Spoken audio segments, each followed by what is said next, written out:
This is Hannibal here, and this is the World Class Cast from World Class Pro Wrestling with Jerry the Boss Bostic, the owner of World Class Pro Wrestling. And this week, as the special guest, none other than one of the commentators from the original World Class Championship Wrestling, Marc Lowrance. How are you doing today, sir? I am very well. How are you guys?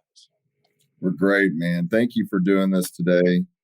You know, it's a real blessing to have you on. We had tremendous feedback, as I was telling you about a minute ago. We're really looking forward to it. Before we get into everything, I want to remind everybody World Class officially returns October the 3rd in Wichita, Kansas at the world-famous Cotillion. You can see Matt Hardy versus Fuego del Sol, World Class champion and UFC superstar Stephan Bonner, Jacob Fatu, ECW legend Sandman Marty Bell, Blood Hunter, MLW's Gino Medina, Rodney Mack, Gideon Vane. The list goes on. We can't wait to come back. That show will be live on pay-per-view. And from there, we're also pleased to announce we're going to be returning to Texas December the 11th at Southern Junction in Irving for World Class Christmas Star Wars. So we're really excited about that.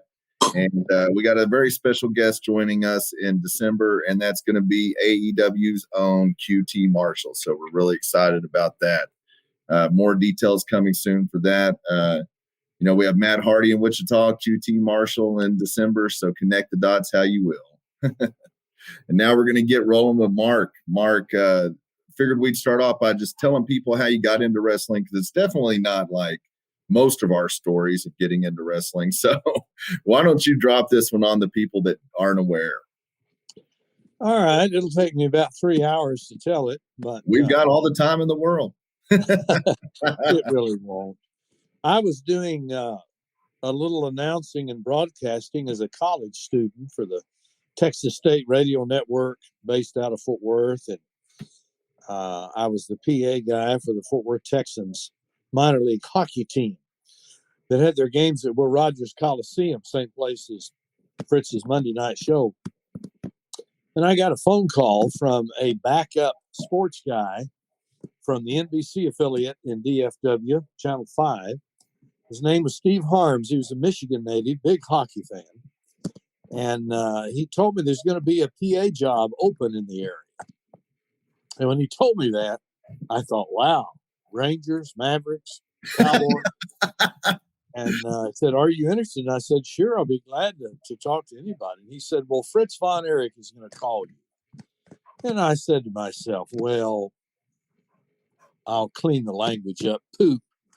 Wrestling. I don't want to do wrestling. I don't know anything about it. Why in the world would anybody want to do that? And I didn't tell him that, and I thanked him, but I didn't plan on saying yes. And I was going to get my gracious decline ready for if this guy called here in a few days. So were you aware at that time of who Fritz was at World Class and all of that? No. I later learned that Steve Harms had done some TV for Fritz, was a wrestling fan himself. And if you go back and look at some of the old tapes before I came there were some shows where Bill Mercer was the ring announcer and Steve Harms did the commentary. And I didn't know any of that at the time. But it wasn't 5 minutes before my phone rang again. We're talking, early 80s. It's a landline phone, my little student efficiency apartment. This is big old gruff imposing voice in the phone, Fritz Von Erich. And he was very nice. He was very complimentary. And what he asked me to do was basically a 3-week fill-in gig. Now, in those days, you didn't have your syndicated world-class show yet. It was just big-time wrestling. And he taped his show on Monday night in Fort Worth, and it stayed in the can all week until it aired without any post-production on Saturday night on Channel 11. The Dallas show ran at the Sportatorium on a Sunday night. It followed Saturday night's TV. And what Fritz wanted me to do was work Monday, Sunday, 3 times. Monday, Sunday, Monday, Sunday. And I was supposedly filling in for a guy. He called him by name who had gone to Europe to promote a music tour. Well, I really was leery, but he was nice to me. He was offering generous money for the day, more than, the hockey team paid. And I thought, for 3 weeks, what have I got to lose? What am I going to do if I don't do it? So I graciously accepted and hung the phone up, not sure I'd made the right decision, but put on a coat and tie for a few days later and went to Will Rogers Coliseum and went in the back, and everybody's kayfabe. And who is this tall, skinny guy? Who is he? Is he a Mark? What is going on? And Gary Hart was the booker, and Bronco Lubitsch was involved. And Fritz was there, and they were all very gracious, thanked me for being there. But they literally had to tell me who the wrestlers were. I had no clue. I had never been before. Wow. I glanced through the TV channels and seen Bill Mercer doing TV. But, I didn't know who Kevin Von Erich was. I was clueless.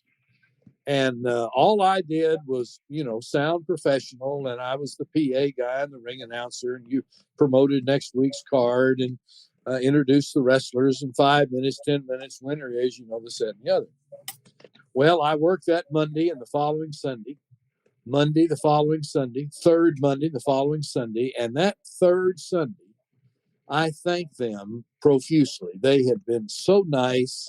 It had been a lot of fun. They paid on the spot. They were honest, upright people.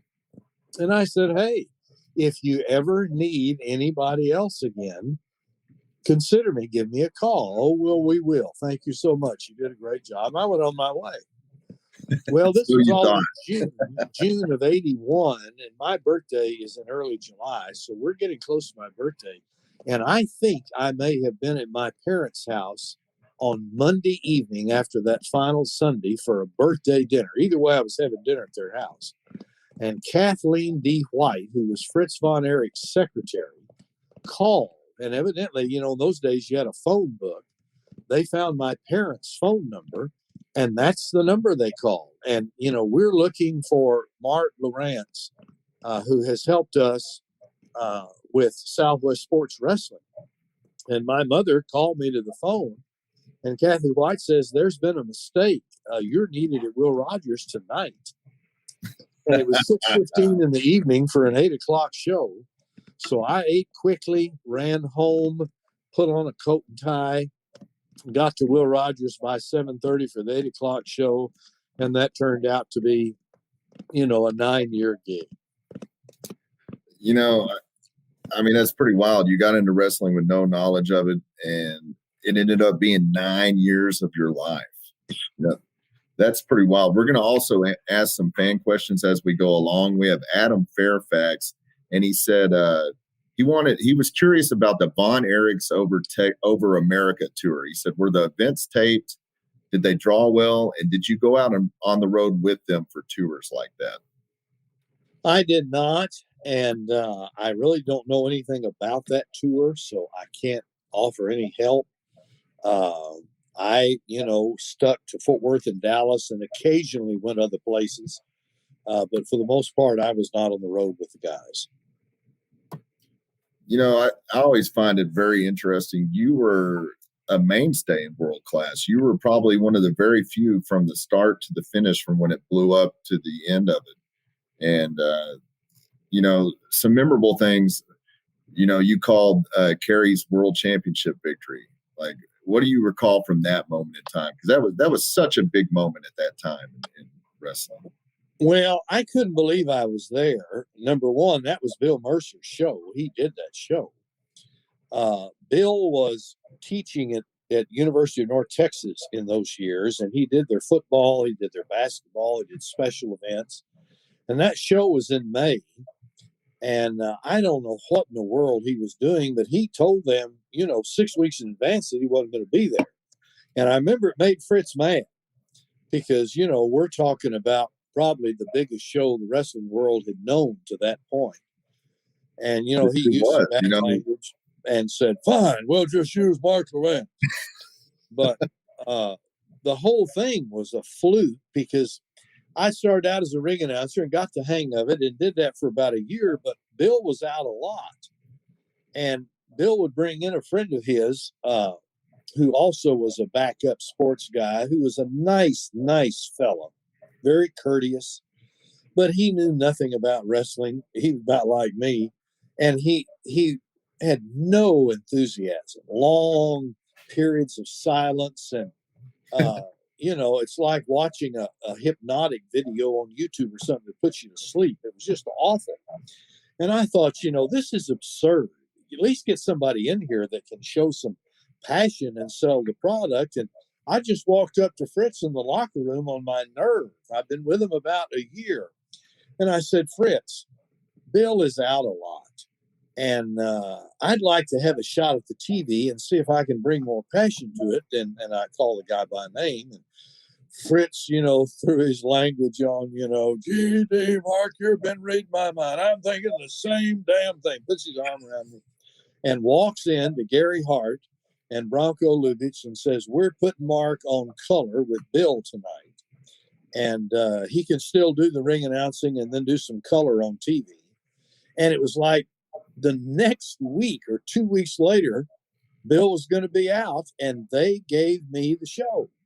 And I'm still horrifically green, nervous, uptight, 22 years old. And there I went with no post-production. It might as well have been live, because if you did anything wrong, it's going to run on the tape. And I started out doing the TV, and I'll never forget that night. And then I didn't know that Fritz was in negotiations with Mickey Grant and Channel 39 for that syndicated show, because all that was evolving behind the scenes. And as I learned of it, they were going to give Bill that show, and Channel 11 wound up being mine. So that's the history. But the 84 Star Wars was the syndicated show, and Bill should have been there, and he wasn't.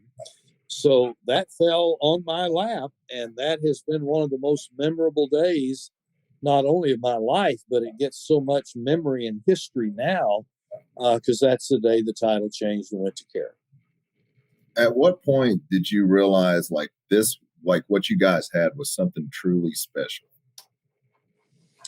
Well, I was dating the woman I married, and I was hearing things about how great the ratings were on Channel 11, and how the advertising dollars were great, and we were often delayed for basketball games, but yet our ratings were higher than the Mavericks.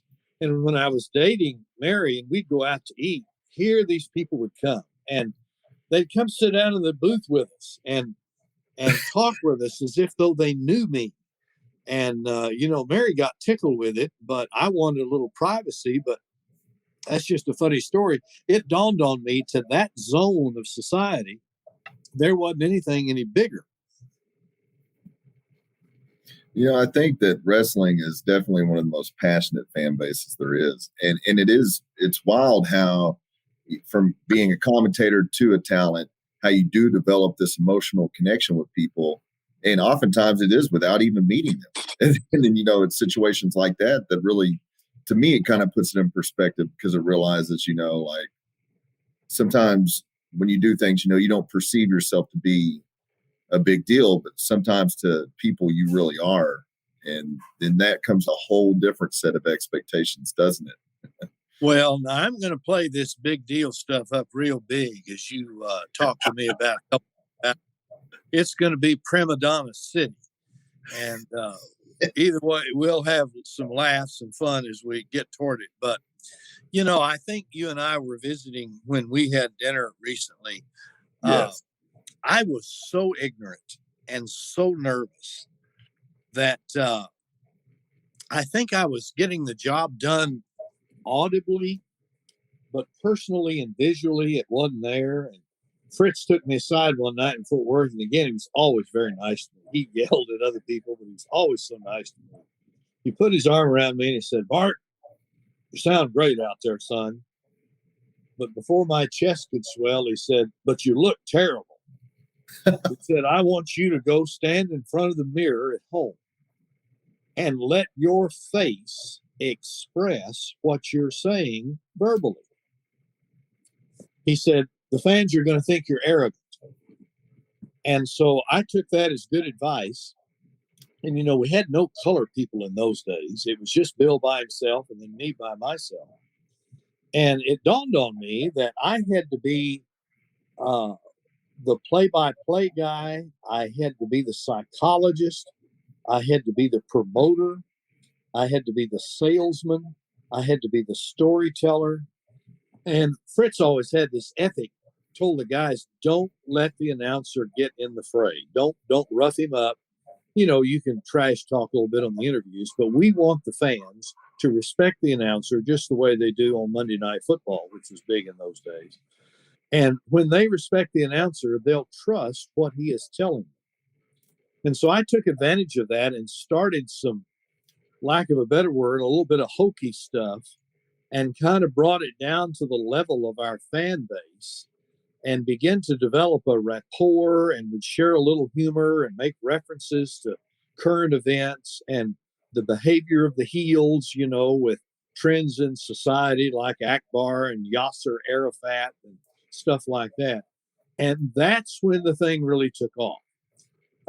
When the fans started regarding me as their announcer, Channel 11 expanded from an hour and a half to 2 hours. Fritz doubled what he was paying me. It went up on the satellite, and our ratings were just sky high in those days. And we were the highest rated show on the time block, highest rated show that Channel 11 had. And the competition was never stated, but with Channel 39 doing the syndicated show, and by now Dallas has moved from Sunday to Fridays to enable that. They had slow motion, they had instant replay, they had multiple cameras. And so Channel 11 on their own got away from the old 2-camera back and forth mindset and added a third camera and put it on the apron of the ring. So we upped our opportunity, had a little slow motion replay. And when there was a major fiasco, they could do a little post-production. And when crises happened or unexpected developments, we could actually go to Channel 11 during the week and drop inserts into the tape, updating everybody, like the death of Gino Hernandez or something. So they upped their game, and that was all just fun, and it was happening fast. It's wild. A lot of people don't realize World Class was the first wrestling program to do those things. Oftentimes people just assume WWE did everything before everybody else, and that's simply not the case. World Class was way ahead of their time in that area. What were your thoughts on Mickey Grant? I never knew much about Mickey Grant, and he was never involved a lot in what I did. I would see Mickey at the studio when we would go to do interviews. We would do interviews on Friday mornings for about 3 hours. And the interviews would load all those syndicated tapes that went all over the place, so that when we were promoting matches in those areas, we had dedicated interviews for those territories. So we'd do interviews 3 hours. It was exhausting. But I'd see Mickey around, and he'd come to the Sportatorium, but I wasn't Mickey's guy, and there was never at all any problem.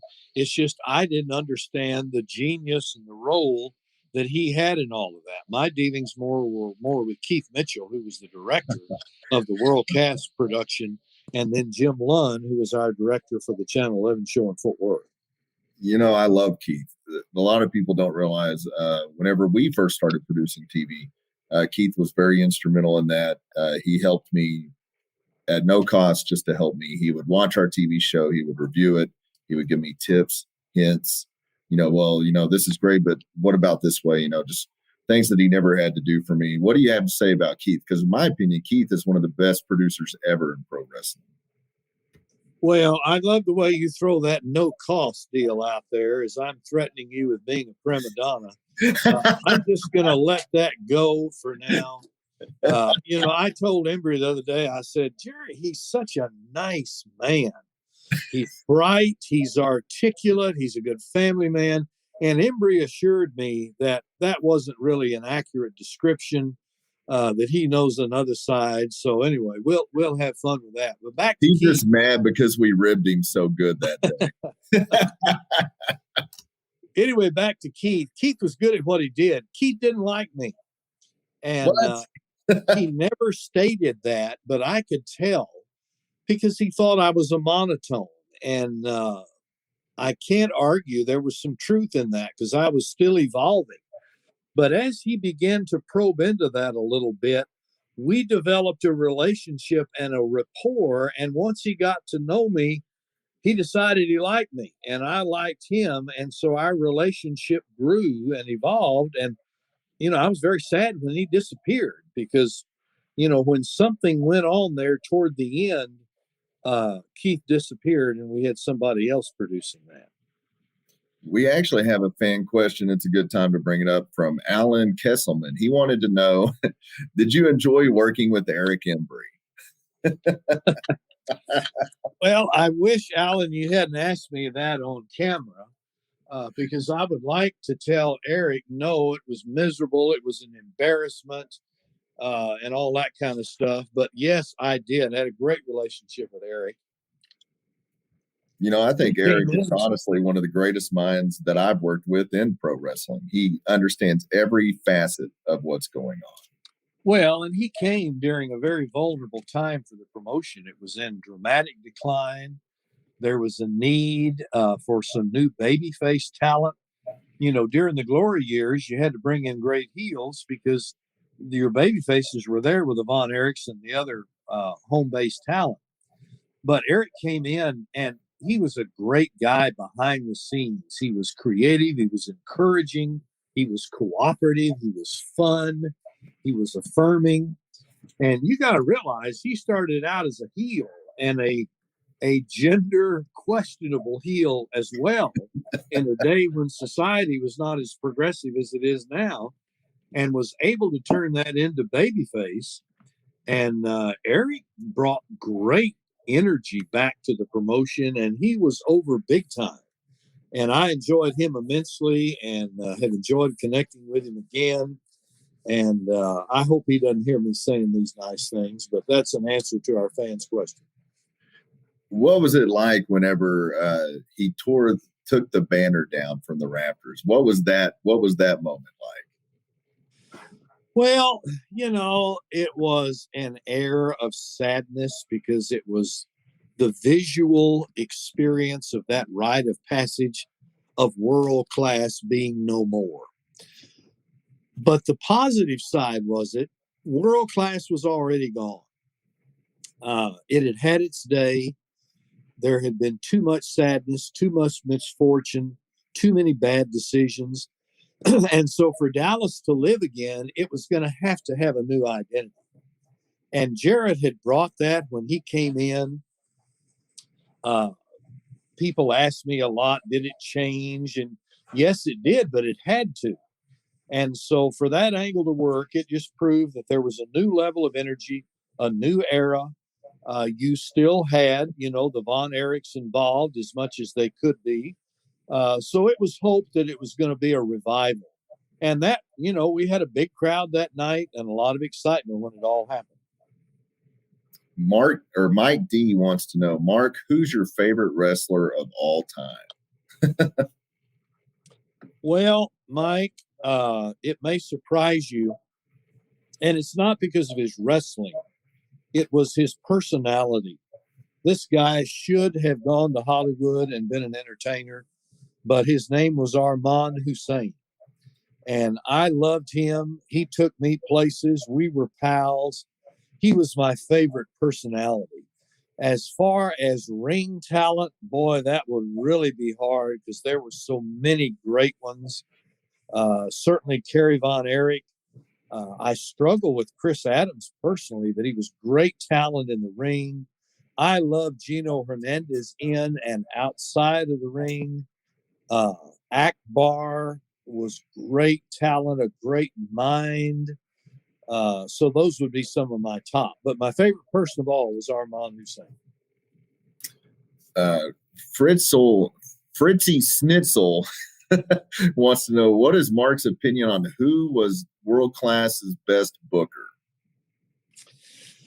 Boy, that's a hard question because we had some good bookers. Gary Hart was there when I arrived and was there for my first year and a half or so. Some of you guys may know when that transition occurred. I liked Gary, had a good relationship with him, was very helpful in teaching me. And Ken Mantell came in. Ken came with energy. We later learned that he had kind of proselyted for the position. And some of the people, like the Freebirds, weren't excited about that change, but Ken quickly won himself over. He was very positive, had high energy. He liked more energy around the ring. That's when he brought Skandor Akbar in. Jim Cornette came. He liked high energy managers. Mantell was good. So Hart and Mantell was different as night and day, but they were both good bookers. And, as it began to run into trouble, David Manning did it. David had a great mind for the business. David just didn't have the 24/7 commitment that it took to be a great booker, and some things slid. George Scott came from New York and did it. George had seen his day. Nice fella, didn't last long. Bruiser Brody did it. Brought in Buck Robley. Bruiser did the best he could. Both Hart and Mantell came back for runs very briefly, because after my first 5 years, it kind of became a revolving door of bookers, sadly. But I would say Hart and Mantell, as different as they were both great wrestling minds. Kyle wants to know, do you look back and consider yourself a storyteller or an announcer when it comes to commentary? That's a good question, because it involved both. And as we got into the later years, color announcers were used more and more. And so the storytelling opportunities weren't as prevalent as they were back when I did it by myself. But telling the stories and relating those stories to people's lives and current events, like I mentioned a minute ago, that made it fun. Now, you couldn't do both simultaneously, and some of the guys would get mad at me because you say, hey, you missed when I did this, or why didn't you say that? But you have to remember, in those earlier bouts, we were there to entertain and also build for what was coming, both later in that show and in coming weeks, and that's where the storytelling got involved. How do you feel the storytelling is in today's product? Do you watch any of the, when is the last time you really watched pro wrestling? What do you think the difference is between now and then? I don't have any interest in what I see today, Jerry. The high spots, the lack of selling, in our day, if you got hit over the head with a chair and split open, we didn't see you for a few weeks, as opposed to coming back and miraculously taking the match, at the end. And I don't see the steady, slow willingness to build the way we used to do. A great feud that would build sometimes for 6 months. And if it was really great talent, could go on for a year or more. And I'm not in a position to be a constructive critic or even a negative one for that matter, but I just miss that part of it. And since that was, my experience, it's just not the same for me. Lurvy 1963 wants to know, what were some of your favorite matches that you remembered from World Class in the 80s? Well, I remember the night that we were over in the auditorium. On Monday nights, we were always in the Coliseum unless something big was going on. We had to move next door to the auditorium where we were on the stage. And people didn't like it, but it had a great atmosphere over there. And Gary Hart had promoted a mystery partner for quite some time. And Big Daddy Bundy had been in wrestling with the Von Erichs, wore jeans, had a rope like Jethro Bodine on the clampets. Remember that? I'm dating myself. And Gary announced the mystery partner, Big Daddy Bundy, come on down. And that's when King Kong Bundy emerged. And, he got the singlet and started smoking the cigars and blowing the smoke in my face. And that was a great night. The cage door at Reunion Arena, where Michael Hayes had gotten frustrated and slammed it. That was a hallmark, well-crafted, brilliantly carried out night. The World Championship in '84 was a thrill.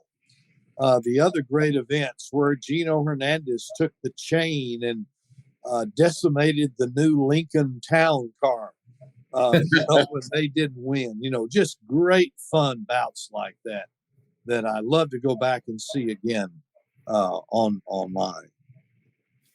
Jacob Dorfman, I think it was Jacob Dorfman. He said, "Did your Christian faith conflict with the backstage politics and what was going on in pro wrestling at that time?" I thought that was a really good question. Yeah, it is, and I never had a conflict with that, but it may have been there for some. The church I grew up in they were very proud of me. There were a couple of negative folks, but they were negative in a proactive way. They were advocating for me. But I began to have a problem with it when maybe the last year and a half, and this would have been the Jarrett years, because Jarrett's philosophy, and I like Jerry, don't get me wrong, I'm not at all being critical. It's within the context of our fans' question. Jarrett made some changes, and I would get involved a little bit. And then by then, I had gotten through enough seminary that I had taken my own church. And Jarrett was running an angle with a little heel referee, African-American guy that went with the name of Harold Harris. And he was on the take for the heels, on the take for Akbar and Devastation Incorporated. And they were all getting a lot of heat. And I got up one Sunday and greeted everybody in my church. And the announcements and prayer concerns were very first thing before we even sang a song. We had about 50 people there, and one old country boy in his hat and his overalls asked me, having seen the tape the night before on Channel 11, "What are you going to do about that?" And he said the Lord's name in vain, GD, and then he used the N-word with regards to the referee. And when that got blurted out in church, that's when I said to myself, "Mark, is it time to say thank you and move into where the Lord has called?" And within a few months after that, I had given Jerry and Jeff my notice and just moved on. So not really until right at the end. And then I began to see where there might be some ethical issues. Bobby Lincoln wants to know, do you know what happened to Armand Hussein? Well, I tried to keep up with Hussein. He always lived a real private life. And somebody told me he actually lived until just 3 or 4 years ago. And I was doing a show, just came back. It was a small show. We had Ross and Marshall Von Erich in Mesquite one night. It's been several years. I was at that show. Okay. Somebody, I think that night, told me that Hussein had just recently died.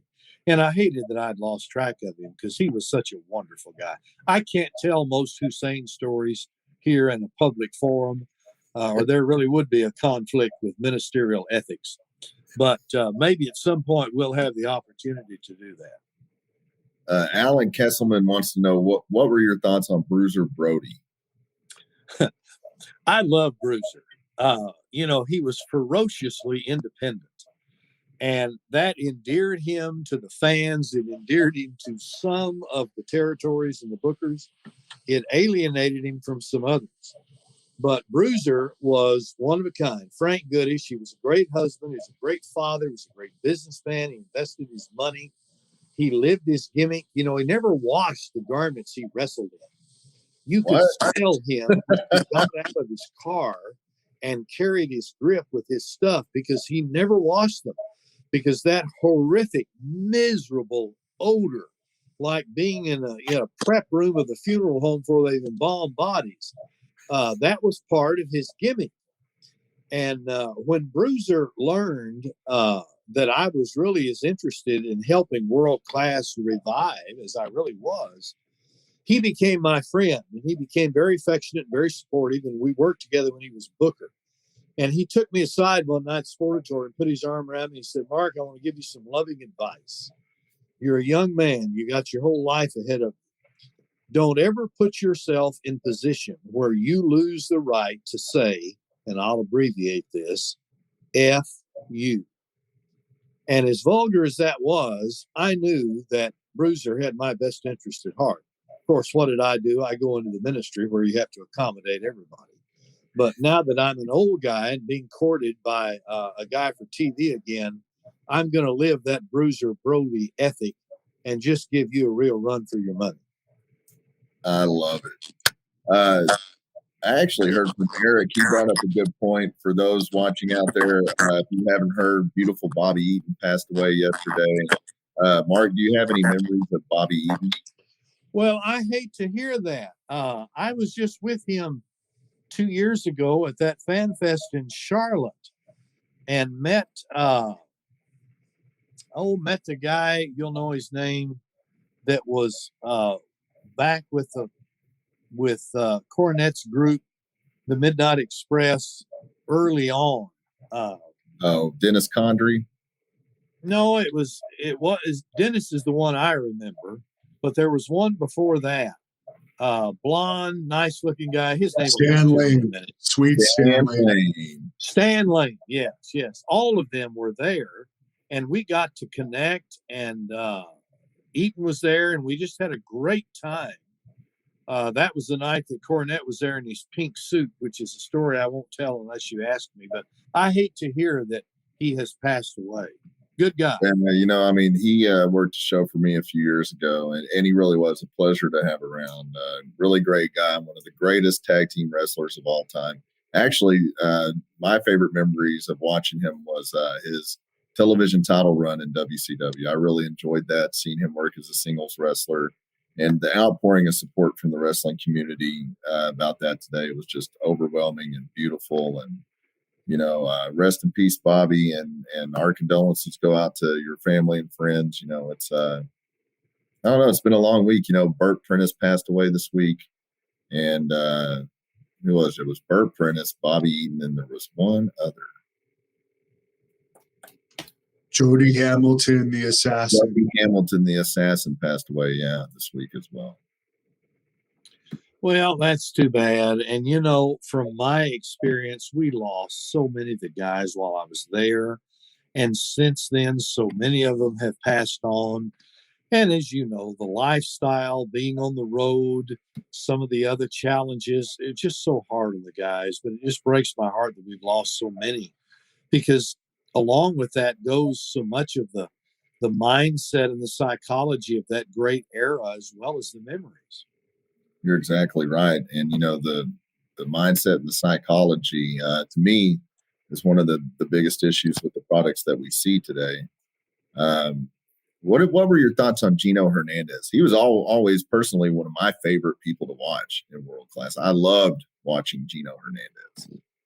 Well, before I answer that, Jerry, you're not giving me any credit. I've been a pretty good heel. I never got to be a heel, but I've been a pretty good heel with you with all this threatening prima donna stuff. So I hope you recognize that talent in me. You got one last run in you, kid.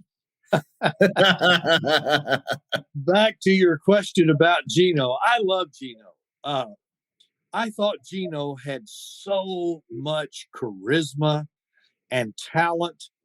The way he came across, the way he conducted himself, his interviews, what he said, what he didn't say, his ability to crack the door open where you could see him fearful or afraid, and then him covering for that and compensating for that, all of which he did intentionally. He was quick in the ring. He was good looking. The hair, the Farrah Fawcett angle, the Highland Park angle, the sports cars. He was a great guy, but he and I got to know each other a little bit. I think the real Gino, Charles Wolf, was perhaps a little bit lonesome. Perhaps there was a little boy in him that needed some nurture that he didn't find from the superficial. And I broached that a little bit. It wasn't my place, but I remember I saw Gino one night at a Texas Ranger baseball game. He was out there by himself. And, we spoke and visited a minute. I was with people, and I just went up to him a week or so later there at the sportatorium. I said, Gino, the next time you want to go to a ball game, call me and we'll go eat and I'll go with you. And he was so open to that and appreciative of that. And, before anything ever developed in terms of a friendship, next thing I know, he's gone. I think sometimes we have to, we talked about this when we sit down and ate. It's always good for everybody watching. Be mindful of the people around you. Like, you never know what they might need from you. And it might be something as simple as saying hi or asking how they're doing, or even making time to even spend time with them. So, be conscious of all the people around you. You never know what tomorrow brings. Make sure you spread as much love as possible to everybody. And I feel like that's a good point to put that in there, because that's a good example of it. Oh, you're just baby facing all over the place. You're establishing me as the heel and the antagonist of this podcast. Maybe this is all coming full circle for you. You becoming a heel on your last run, going out with a bang. Oh, I'm too sweet to do it more than just this. I'll be a good baby face announcer. We've had multiple people ask this, so I got to bring it up. They say, could you ask Mark to say could be, might be, it is? We've actually had a lot of people. Well, I can do that, but that is not original to me. I was a big fan, and this goes back to Mercer. So this is going to be a long-winded preacher's answer to your question. Bill Mercer had done Texas Ranger baseball their first year that they were in Arlington, having moved from Washington, D.C., maybe two.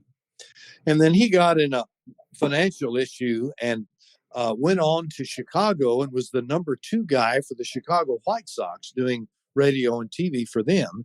And Harry Carey, who everybody remembers from the Cardinals and later the Cubs, actually started his career in Chicago working for Bill Veeck when he owned the White Sox. And I was just mesmerized by Harry Carey and fascinated that Bill was working with him. And one of Harry's trademarks, announcers with that could be, might be, it is. And it was mainly a home run call. And since Harry had been an idol, I was able to incorporate that into finishes, and sometimes we never got to it is. It could be, it might be, and then it wasn't. But then when it was the finish, I was able to finish it off. John Gear wants to know, what advice would you give any young wrestling broadcaster looking to improve their craft? Go into the ordained ministry instead. Hey, you said it. You've been on record multiple times saying pro wrestling prepared you for that more than anything in seminary, right? Oh, absolutely. That's where I learned to relate to people, to know people, to do what you just baby-faced yourself through in looking out and reading between the lines and seeing where people's needs are and, being that presence of hope and encouragement to them, as well as fun, fantasy, and story, which, everybody needs. But back to the fan's initial question, I would encourage any young announcer to have realistic expectations about the wrestling world as we know it now. And I would also encourage them to look for opportunities, not to steal from the product, but to help people trust and respect you, and take advantage of that whenever the opportunity comes. That's great. Ivan Santos, he wants to know, did you ever get a job offer from Vince McMahon? I did not.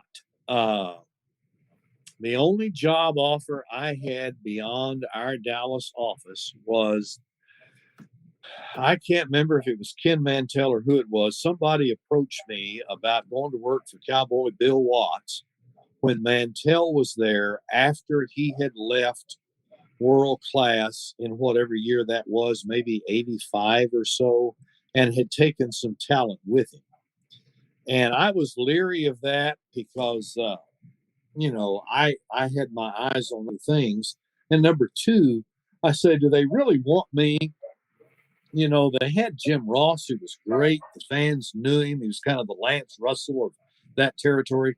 Absolutely. They really want me, or are they just trying to get me off Channel 11 where our ratings are so high? So I didn't trust it. But I never heard a word from McMahon, have never been included or invited in anything they've done at any point in time. That's interesting. Let's see. We have 405 Cowboy wants to know, how did you feel when World Class got on ESPN in 1986? Well, we were pleased about it. It was more work for me selfishly because a lot of that stuff required new intros, new narration, new explanations, new exits. And it brought us a new fan base that was just beyond what the syndicated show or the satellite show was doing. And when I say that, syndicated was out of Dallas and 11 was the satellite then. So it was a great thing for us. I was just sorry that our product was struggling by then as much as it was. Yeah, I mean, it would have been interesting to see it be on ESPN in the heyday of it all, for sure. Yeah, indeed. Jeff said, in your opinion, what's the most important quality a wrestler should have? Well, I don't know. That's a tough question because the qualities for a babyface are different from that of a heel. And both of those need the ethic of responsibility to be where you're supposed to be there on time, and be cooperative with your promoters. Everybody's got an ego, everybody's got ideas, but you've got to fit in where you fit in. And if you'll trust that, there'll be opportunities. Of course, here I'm talking like I know what I'm talking about. I've been out of it for 30 years. But in my experience, if you'll trust the promotion and work your input in when it's appropriate, things will just go better for you than if you come in and try to be the big. If you try to act like I'm acting with Jerry Bostic tonight, that's going to come back and get you before. You're not going anywhere with that career. I'm not going to go anywhere with you. I'll get myself. Al wants to know, what was your opinion of Sunshine? Well, she was a delight. She was very affectionate, very pleasant behind the scenes. She did a good job of being the goody two shoes, sunshine, happy, wholesome girl, at ringside. And then as things evolved, she could get mad and get rough when she needed to. And as you know, before it was over, we had Missy Hyatt, we had Stella Mae French. It really got out of hand. But she was great talent. And the early part of that, with gorgeous Jimmy Garvin and Sunshine, that hit us during our peak with Freebirds and Von Erichs, and it went well. What were your thoughts on the Freebirds? Because they, I think sometimes, people are always quick to bring up the Von Erichs naturally, but I don't feel like the Von Erichs would have got where they got without the Freebirds. Well, I don't see why the Freebirds played such a role, Bostic. It looked to me like Marc Lowrance is the one that put them all over. Hey, you had to tell those stories. You have a good point, sir. You ought to be. I mean, what do the Freebirds have that, Pastor Mark doesn't have? But there I am back teasing you again, being a heel. Gary Hart is the one that worked hard to bring the Freebirds in. And they came in with tremendous talent.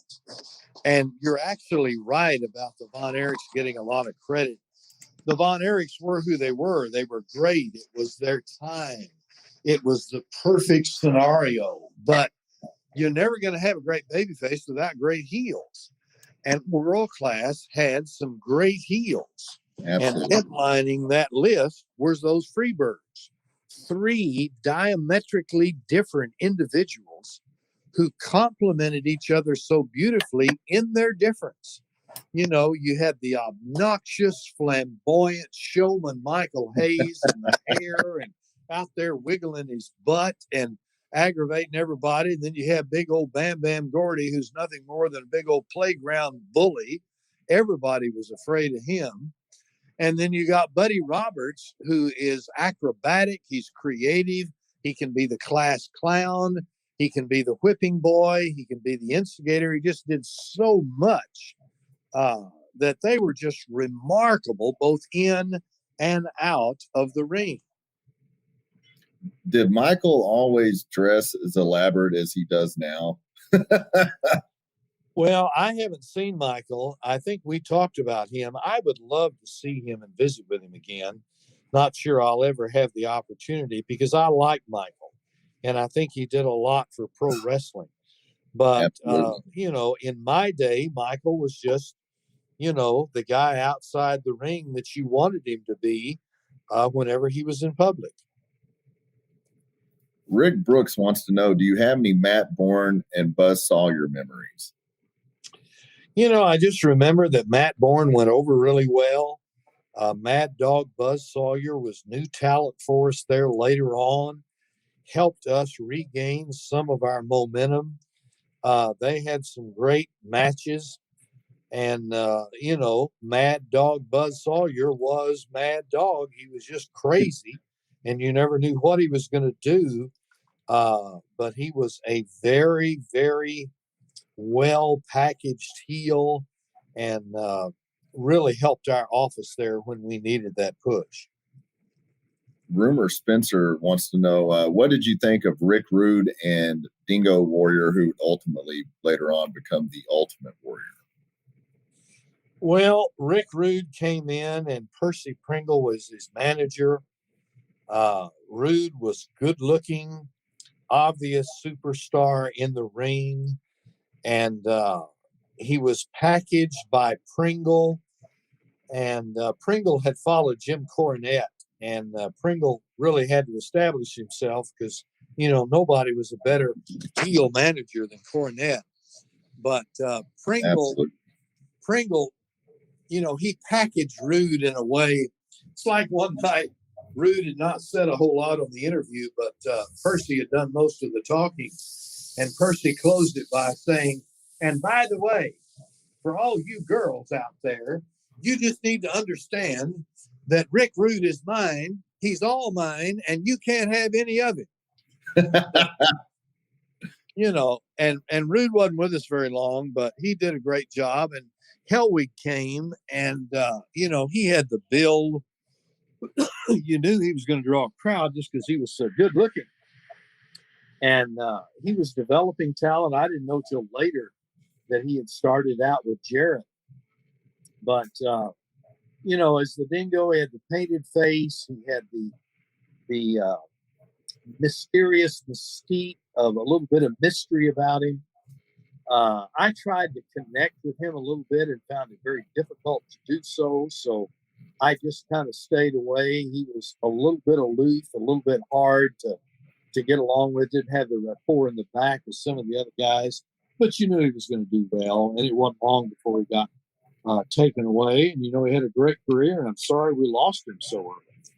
Yeah, that was really wild when he passed away. It was almost like he was foretelling his death the last night he was on Raw after all those years of having animosity with between him and WWE, and talking about living every day as if it's your last. And then the next day, he passed away. It was really, really crazy to watch. Adam Fairfax wants to know, did you have much interaction with Fritz's wife, Doris? Not really. I was a guest in their home several times. Doris was always very gracious, had a beautiful smile.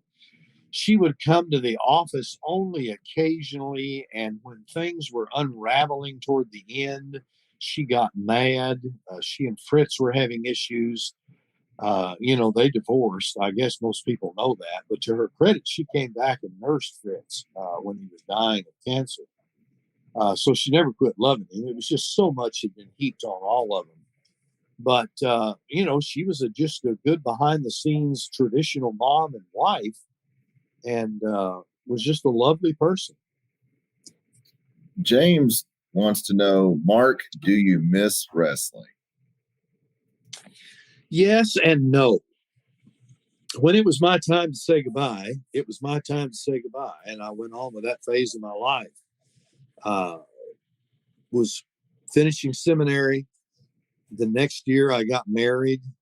That same year, I graduated seminary. I started a new church from scratch. So my world happened fast. And I went on and didn't keep up with a whole lot.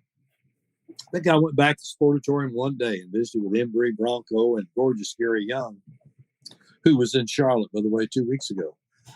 But in recent years, there has been so much interest in that era again, and so few people left who could tell the story that I've had a lot of interest again. Steve Austin did a podcast in my office. I've done numerous podcasts for a lot of other people.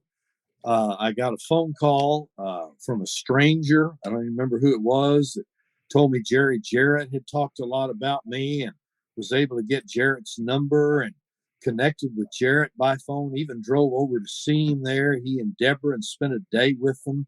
Oh, wow. It was a magnificent time 2 years ago this summer. And so all of that, has rekindled a little interest in keeping up with Jeff. Jeff was just starting in our office when Jerry was there. Very nice, good-looking young man. He wasn't near as big as he got. I know Jerry would always feed him a 5 or 6 egg breakfast and all this stuff, to bulk him up, even in those world-class days and USWA days. But I have begun to develop an interest in it. And then when this guy, good-looking family man that I've already described from Oklahoma, starts calling me, don't look around the room.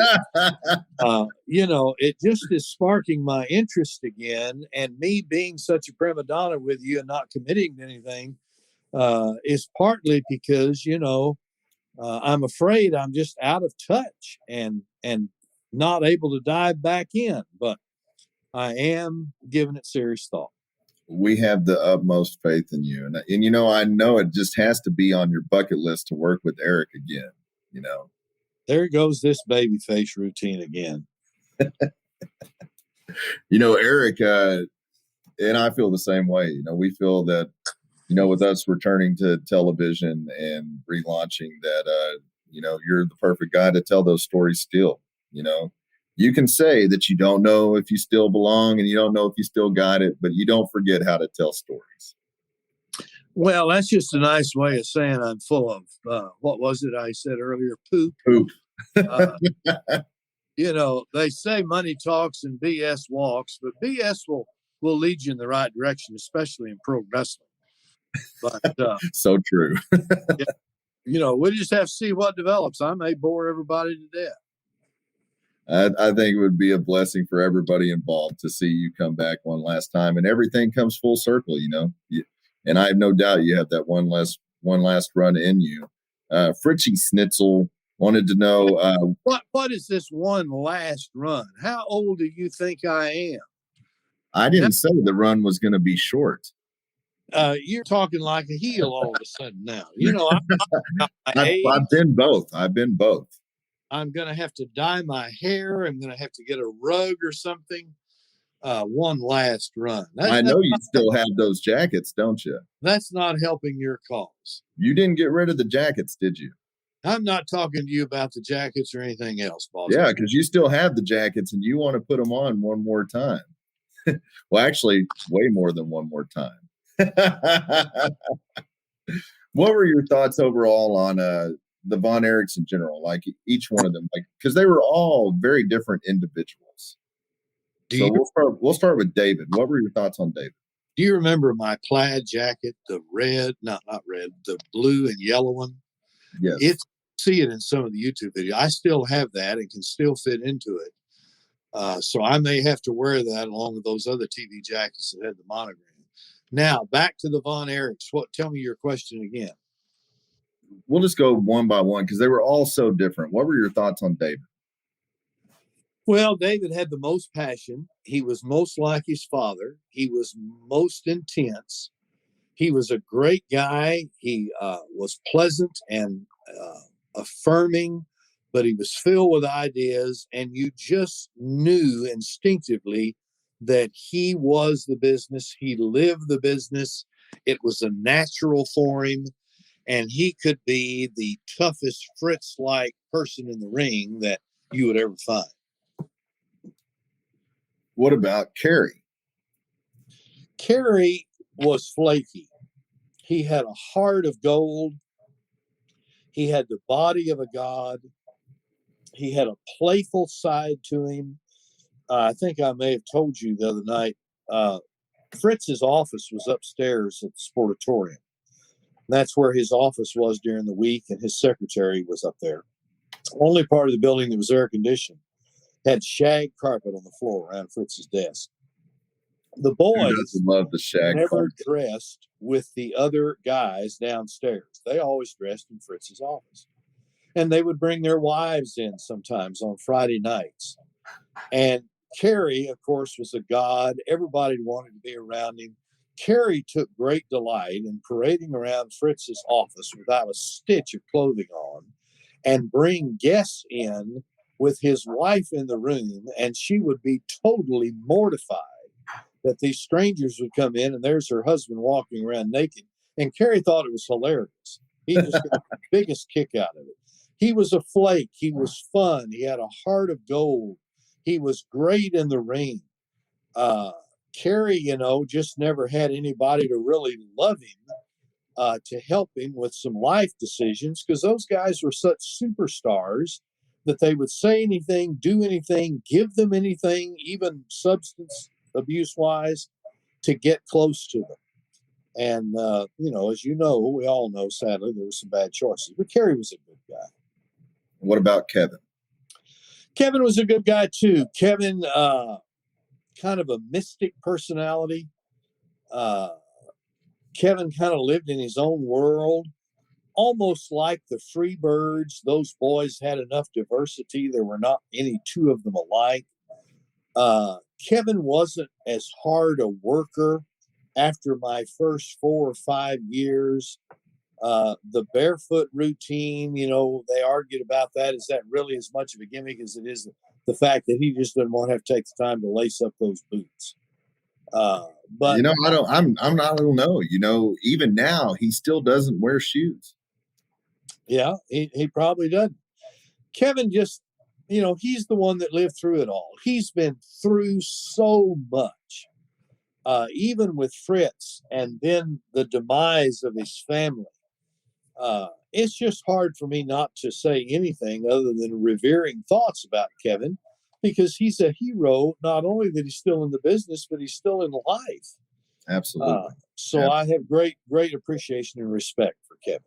I think a lot of that too. I think, there's a lot of credit to Pam too.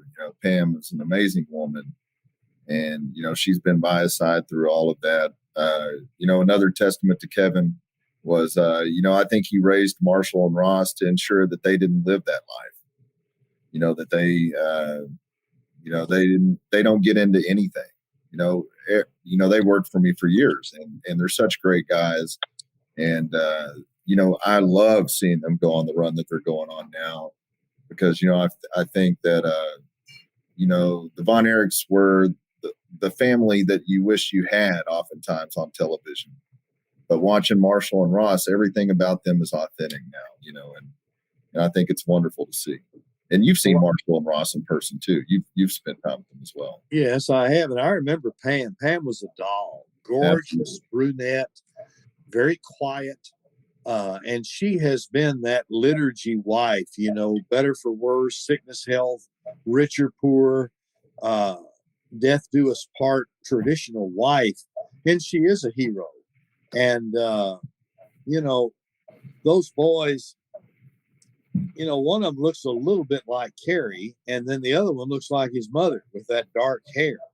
Yeah. But they're both good looking guys. Of course, I don't know how old they are. They're probably in their early 30s now, but I hope they do real well, and I hope we get to, I'm not going to commit to that. I'm not going to say we. Hope you get to use them some. You already said we. You can't take it back. It's in public record. Have you had any time or any chance to spend time with Lacey? No. Lacey's a really good woman too. She actually bought into a wrestling company herself and is exploring more into the wrestling world. So that's going to be interesting to see. But she's worked for me a couple of times too. I really enjoyed my interactions with her. And I think the first time they were actually on a wrestling show, all three of them together, was a show we did for North Texas. Oddly enough, Bill Mercer was there, as well as Kevin. And we'll move on. What about Mike Von Erich? I never really knew Mike that well. Mike was always very gracious. Mike always seemed a little uncomfortable. I never knew how excited Mike was to be involved. He was a little bit, I think, like me. The first 3 years I was doing TV, it's like, I don't know what the hell I'm doing. Why am I here? But he was a good guy. He was a sweet guy. He never had anything but good intentions. Worked hard, did the best he could. It was just so sad that he had to endure what he did. And, with some good life coaching, it may have been different. But sadly, that just wasn't available to any of those guys. Well, not just the Von Erichs, any of the great talent we had. Yeah. I think there wasn't as much awareness when it came to like mental illness and, things of that nature back then. Not mental illness in a bad way, but depression, anxiety, things of that nature. And you would know obviously better than me, but, I don't want to know what it was like to try to walk in the Von Erich shoes. There were such oftentimes unrealistic expectations, probably. Yes, they never really got to let their guard down and just be who they were. They always had to be on. I think that's one of the beautiful things now about, cause I went out to Hawaii and stayed with them for a week a couple of years ago. And I think that's one of the beautiful things about seeing Kevin out there in that surrounding, being able to enjoy his life every day. He goes to a waterfall almost every day and relaxes, gets up and climbs in trees and is at peace. And, it's like you said earlier, after all he's gone through, it's a beautiful thing to see him find that peace in life. And that's, it's amazing after everything he's been through. I can't even imagine. Yes, I can't either. And I'm glad he's happy. What's your thoughts on Chris Adams? Well, Chris was a tremendous talent in the ring. His build, his mobility, his acrobatics, that super kick, his passion, his intensity. Even when he was a babyface, he could come across with some heelish qualities. And then as a heel, he was just as arrogant as they came. As I've discussed with you candidly, I didn't care for Chris personally, but I sure respected him in the ring. He was top shelf. Him and Gino together were magic. Dynamic duo. Absolutely.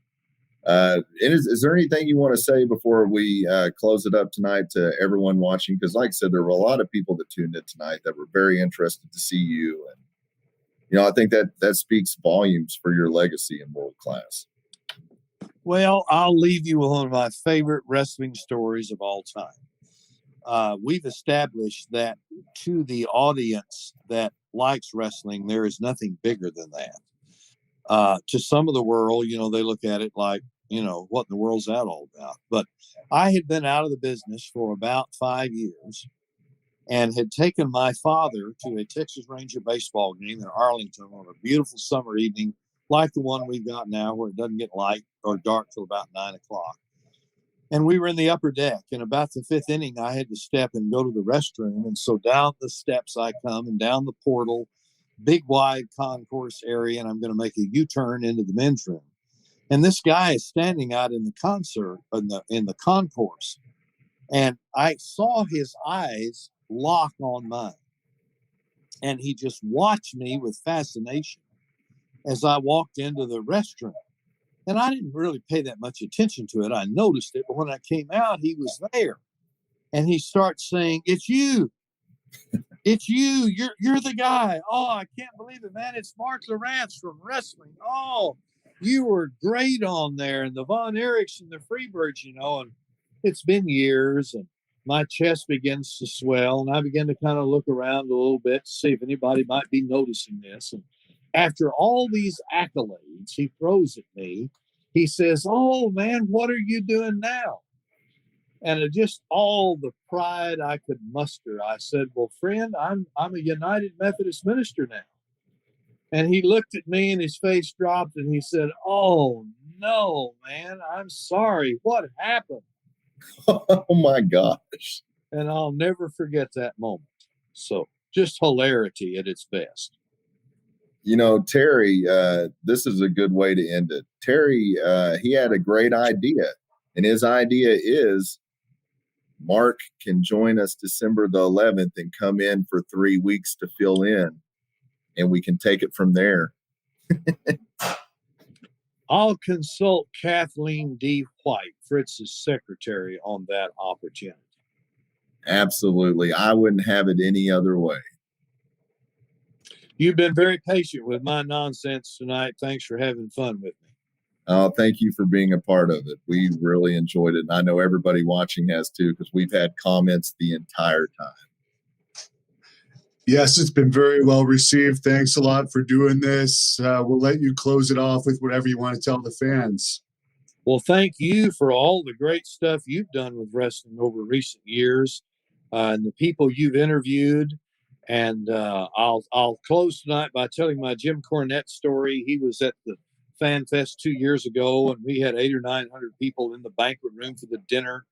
And I was supposed to honor Bruiser Brody's wife, Barbara Goodish. And Cornette was there with the Midnight Express, Eaton, Fulton, Stan Lane. And Cornette was dressed head to toe in pink.